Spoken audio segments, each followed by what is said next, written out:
Salut à tous, bienvenue dans cette nouvelle vidéo de votre podcast Le Pharmapreneur avec cette thématique spéciale du journal d'une installation.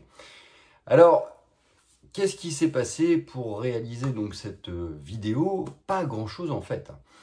La seule chose en fait, c'était de tenir un petit peu au courant sur la stratégie qui avait été mise en place. Alors, et où est-ce qu'on en est là actuellement? Donc du coup, on a signé l'OFA. L'OFA a été validé aussi bien par l'acheteur que par le vendeur. On est tombé d'accord sur un montant d'achat pour le fonds de commerce, car on est en train de réaliser l'achat d'un fonds de commerce avec notre collègue Maxime. Une répartition à moitié-moitié, plus ou moins, sachant que lui sera forcément majoritaire dans la structure créée. Notre collègue Gilles Andrieux du cabinet Espace, là actuellement est parti en vacances. Il a sollicité Maxime pour lui transmettre un ensemble de pièces de façon à réaliser la constitution du dossier bancaire. Et il a été décidé, de commun accord avec Gilles, de réaliser la négociation bancaire sur plusieurs types de banques. Donc Gilles, en partenariat avec Maxime, va réaliser l'audit des banques du Crédit Lyonnais, de la Caisse d'épargne, du Crédit Agricole. Et pour notre part, comme nous avons un relationnel assez fort et assez étroit avec la BNP, nous allons organiser une rencontre avec la BNP, avec Max, de façon à pouvoir présenter le dossier bancaire qui aura été constitué par le cabinet Espace, et discuter du financement au niveau de la BNP. Alors le challenge, voilà, moi je me le suis fixé, c'est essayer d'aller attraper les meilleures conditions possibles. Et puis on va voir ce que ça va donner. De toute façon, au final, tout ça, c'est pour le bien du projet. Donc voilà.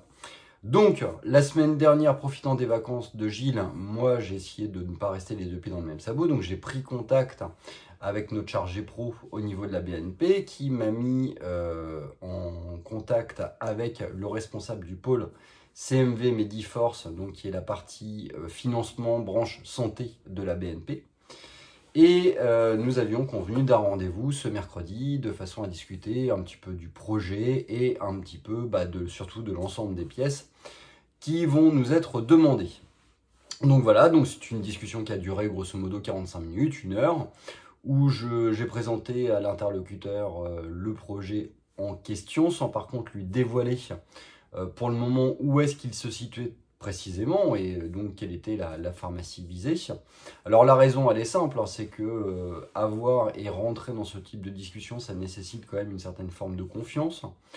Pour l'instant on est encore dans une phase, je dirais, bêta, dans le sens où on n'a pas encore signé de compromis, donc il y a une certaine forme de secrets qui doivent être conservés de façon à ce que tant qu'on n'ait pas réalisé un papier sous notaire, on est sous le coup, en fait, entre guillemets, de relance de la part d'autres pharmaciens qui pourraient être éventuellement intéressés par le projet. Donc pour le moment, on reste calme un petit peu sur la divulgation d'informations. Ceci étant, au niveau de la BNP, ça m'a permis de leur expliquer un petit peu comment on allait fonctionner au niveau du montage, avec la création le rachat d'un fonds, la création d'une SEL, le financement de cette pharmacie, on le souhaitait géré par 2 holdings, une SPFPL qui est gérée par Maxime, une SPFPL qui est gérée donc par Marco et moi-même, et les deux financent 100% finalement de ce fonds de commerce.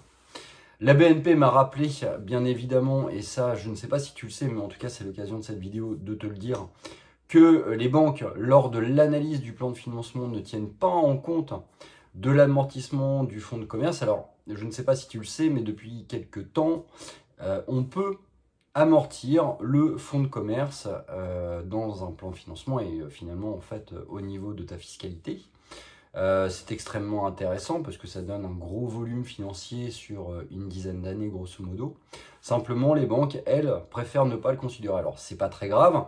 En soi, en fait, il faut juste prendre un petit peu de recul par rapport à tout ça et de se dire que c'est un bonus, un plus, et que finalement, en fait, de toute façon, lorsqu'on leur présente un plan de financement sans amortissement du fonds de commerce et qu'il passe, et qu'il est, voilà, le fait d'amortir malgré tout le fonds de commerce derrière, ça fait que le plan de financement passe d'autant mieux. Voilà, on a discuté un petit peu typologie, quels étaient les projets par rapport à cette boîte aussi, s'il y avait d'éventuels transferts, d'éventuels travaux. Bref, on a essayé de parler un petit peu, mais sans spécifier quelle était exactement cette pharmacie, tous les items à aborder lors de notre prochaine rencontre.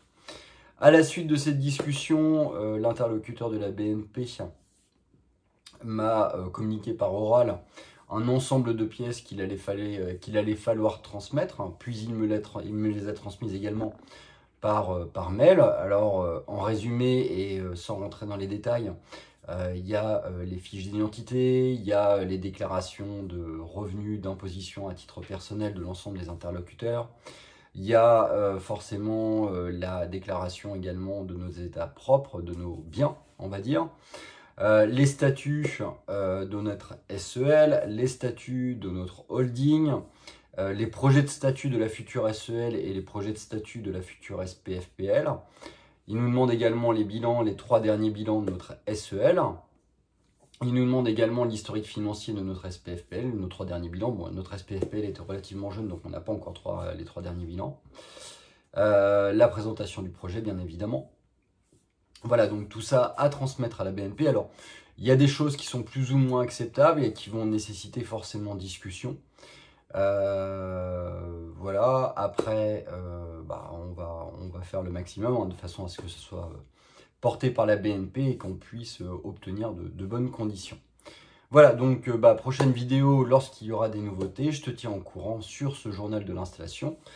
Bientôt, j'aurai l'occasion de te présenter Maxime dans cette thématique de vidéo qui te présentera son projet, son envie, à l'occasion, je l'espère, de la signature du compromis.